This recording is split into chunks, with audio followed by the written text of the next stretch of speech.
तिकडे जळगावमध्ये दिवाळीसाठी प्रवास करणाऱ्या प्रवाशांची मोठ्या प्रमाणात आर्थिक लूट सुरू आहे। खासगी ट्रॅव्हल्स एजंटकडून प्रवाशांची आर्थिक लूट केली जाते। दुप्पट ते तिप्पट तिकीट दर आकारून ट्रॅव्हल्स एजंट्सकडून प्रवाशांची ही लूट करण्यात येते। या सगळ्याचा सविस्तर आढावा घेतलाय आमचे प्रतिनिधी सुमित देशमुख यांनी। पाहूयात।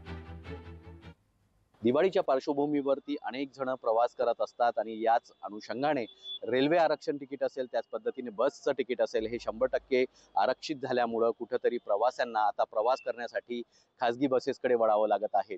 मात्र याची संधी साधत खासगी बसेसचे एजंट यांनी मात्र मोठ्या प्रमाणात तिकिटाचा दर आकारले असल्यामुळे प्रवाशांमध्ये कुठेतरी नाराजी पाहायला मिळत आहे।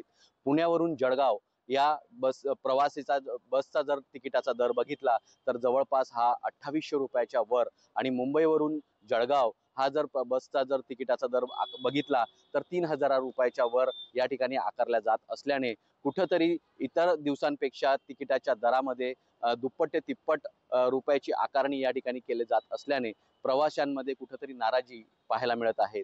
एजंट लोकांकडून जास्त प्रमाणात आकारल्या गेलेल्या दरांमुळे प्रवाशांमध्ये तर नाराजी आहेच, परंतु काही प्रवाशांनी प्रशासनाकडे देखील तक्रार केली असून कुठल्याही प्रकारचं या खासगी बसवरती कारवाई प्रशासन करत नाही याची खंत देखील प्रवाशांनी या ठिकाणी व्यक्त केलेली आहे। एवढंच नाही तर प्रशासन आता खासगी बस चालकांवर काय कारवाई करतं हे देखील पाहणं तितकंच गरजेचं ठरलेलं आहे। सुमित देशमुख, लोकशाही मराठी, जळगाव। लोकशाही मराठी ऐका, पहा, जागरूक रहा।